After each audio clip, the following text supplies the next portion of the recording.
100 hari menerjemahkan kinerja Prabowo Gibran memimpin Indonesia. Selebes Magazine, Indonesia sudah memiliki pemimpin yang baru. Pasangan Prabowo, Gibran dilantik setelah memenangkan kompetisi kontestasi pemilihan umum Presiden dan Wakil Presiden Republik Indonesia. Dalam perjalanan kepemimpinannya tentu digariskan arah berbagai kebijaksanaan yang dijalankan sesuai janji kampanyenya. Menyikapi hal ini masyarakat secara langsung dapat melihat dan merasakan apakah kebijakannya ini terrealisasikan untuk kepentingan rakyat. Kinerja 100 hari Prabowo tercatat mencapai kepuasan publik meskipun memang masih ditemukan beberapa hal yang harus dievaluasi.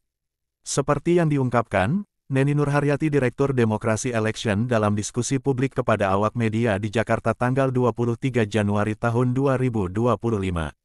Pemberantasan korupsi, di mana akan dimaafkan pelakunya ini juga dipertanyakan, karena Prabowo harus memiliki komitmen kuat, menjaga komunikasi publik, menjaga sikap dan memberi teladan ke depannya.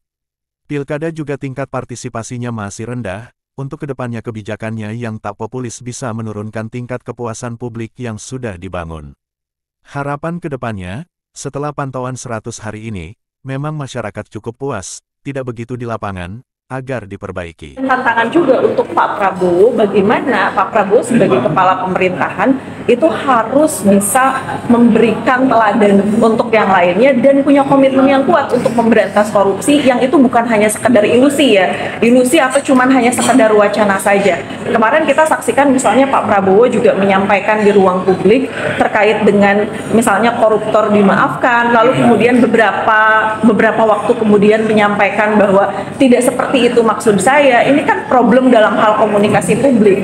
Nah, tentu saya kira ke depan Pak Prabowo sebagai kepala pemerintahan gitu ya juga harus bisa menjaga komunikasi publik dengan baik, terutama jangan sampai menyampaikan isu-isu yang itu adalah kontraproduktif di masyarakat. Nah, tentu saja ketika kita di hasil survei gitu ya itu menyampaikan juga bagaimana potret pelaksanaan Pilkada serentak 2024 yang kita tahu di situ juga ada mereka menyampaikan puas gitu ya, tapi kita juga punya catatan kritis dari Pilkada kemarin, misalnya bagaimana tingkat partisipasi yang rendah di beberapa daerah, provinsi, kabupaten, kota, itu ada yang tingkat partisipasinya itu di bawah 50%. Lalu kemudian juga netralitas ASN, kepala desa, politik uang itu juga masih marak terjadi. Artinya potret 100 hari pemerintahan Pak Prabowo Gibran ini meskipun memang secara umum masyarakat menyampaikan puas, tapi kan ada hal-hal yang kemudian perlu dibenahi karena tantangannya ke depan ketika Pak Prabowo menyampaikan atau misalnya mengusung nih kebijakan-kebijakan yang tidak populis kayak kemarin nih PPN 12% gitu ya, meskipun memang kemudian itu hanya pada akhirnya untuk harga-harga tertentu yang mewah, tetapi kan ini tidak menutup kemungkinan akan merubah persepsi publik yang kemudian itu juga bisa menurunkan tingkat kepuasan publik terhadap pemerintahan saat ini. Jadi selama 100 hari ini kalau ada program yang paling bisa diapresiasi dan program paling bisa dikritisi apa? Kira-kira apa?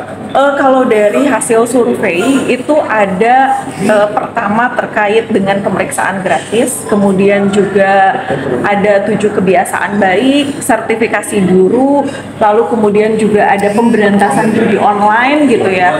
Itu yang sangat dirasakan sekali oleh masyarakat dan kalau kita lihat di masyarakat juga memberikan apresiasi gitu ya kepada terutama kementerian-kementerian yang sudah bekerja keras ya. Misalnya salah satunya tadi Kementerian Kesehatan, hasil survei, kemudian ada Mendikdasmen, kemudian ada Komdiki yang itu sudah dianggap dan Menteri Agama satu lagi yang itu sudah kemudian dianggap berhasil oleh masyarakat selama 100 hari ini yang menunjukkan hasilnya cukup signifikan. Kalau BUMN sendiri, Pak, menurut Mbak gimana, Pak? Apa? BUMN, Kementerian BUMN.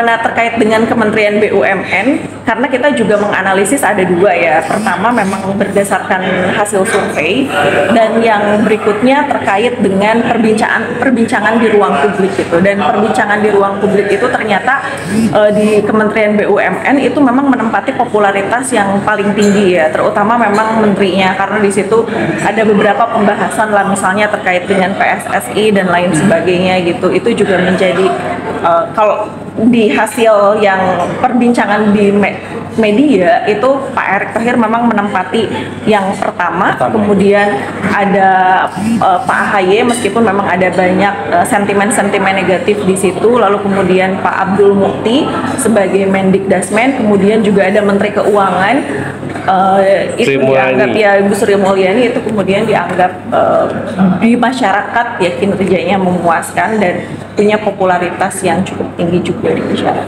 Mbak, belum meratanya program makan sini belum meratanya, tanggapannya seperti apa? Iya, kemarin memang ya satu sisi memang ini adalah kebijakan populis yang tadi saya sampaikan, tapi kemudian tidak merata, kemudian terjadi misalnya keracunan di beberapa provinsi. Ini menunjukkan lemahnya monitoring dan evaluasi dan juga pengawasan gitu, sehingga pada akhirnya termasuk juga bagaimana ketika anggaran itu gitu ya itu diserahkan kepada APBD. Saya kira hal ini yang kemudian perlu dievaluasi gitu ya, bagaimana pemerataan ini agar kemudian kan ada yang PAD-nya kecil, ada yang PAD-nya besar di masing-masing daerah, semua tidak sama dan tidak merata.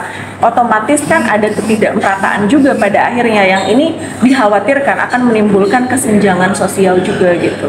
Itu yang saya kira juga itu perlu menjadi catatan dan evaluasi. Ada perlu yang menteri yang harus diganti atau direvisi sekarang nggak Pak? Atau diganti sekarang? Iya, saya kira beberapa menteri yang memunculkan kontraproduktif dipertimbangkan ulang oleh Pak Prabowo, terutama memang kemarin ya kita tahu ya ada menteri yang viral dengan tipe pemimpin yang temperamen, itu juga saya kira perlu dievaluasi oleh Pak Prabowo karena jangan sampai kemudian ini akan menjadi bermasalah untuk pemerintahan Pak Prabowo sendiri karena kita sadari bahwa kementerian ini kan terlalu gemuk ya, dipecah-pecah gitu. Dan kalau kita lihat penunjukan menteri-menteri juga itu akomodasi kepentingan saja, itu perlu kita memberikan catatan kritis itu ya. Tapi bagaimanapun sekarang bagaimana kemudian Pak Prabowo sendiri bisa mempush gitu ya, mendorong kepada kementerian-kementerian untuk memberikan kinerja terbaiknya setelah pasca 100 hari kepemimpinan ini. Mbak, kalau yang 100 hari itu untuk gimana Pak 100 hari Pak Prabowo itu? Kalau dilihat dari kepuasan ya masyarakat cukup puas ya dengan apa yang dilakukan oleh Pak Prabowo secara umum, tetapi memang ada beberapa catatan karena tingkat kepuasan yang tinggi 87% sama 88% itu juga kemudian menurut saya tidak begitu gitu ya mencerminkan bagaimana implementasi di lapangan. Oke, harapan ke depan Pak untuk Pak Prabowo sendiri gimana Pak? Harapannya tentu bisa lebih progresif, bisa lebih menjawab tantangan dan permasalahan bangsa ke depan yang saya kira semakin kesini akan semakin lebih dinamis lagi. Oke, nama Mbak siapa Mbak? Neni Nurhayati, Direktur Democracy and Election Empowerment 4.